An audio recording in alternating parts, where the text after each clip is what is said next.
Cricket మీద నాకు అవసరం లేదు, నేను ఆడను అనుకుంటే క్రికెట్ వదిలేసాను. నేను 100 కొట్టా, నేను 10 కొడదానికే వచ్చిన క్రికెట్కి అంటే వదిలేసాను కదా. నేను అయ్యే పైసలు వేస్ట్, మా టైం వేస్ట్, మీ టైం వేస్ట్. 100 కొట్టాలి, ప్రతి ప్లేయర్ 100 కొట్టాలని మేము తయారు చేస్తాం. బ్యాట్స్మెన్ కదా, ఖచ్చితంగా ఆల్రౌండర్గా 100 కొట్టాలి, అట్లాంటి ప్లేయర్నే మనం తయారు చేస్తాం. అంటే లిమిటెడ్ తీసుకుంటాం, యాటిట్యూడ్ సైన్ ఉంటే తీసుకోండి. మీకోసం నేను చెప్పేది ఏం కాదు.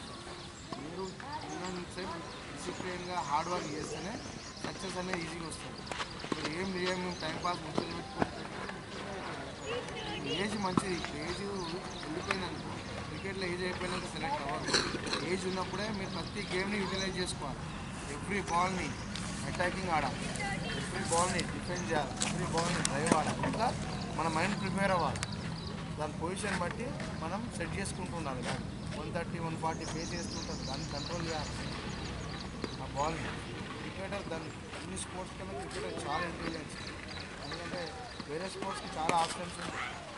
ఫుట్బాల్ అనుకో, వాడు బాల్ని పాస్ చేసి రిలాక్స్ అవ్వచ్చు కూడా, మన బాల్ వచ్చేది.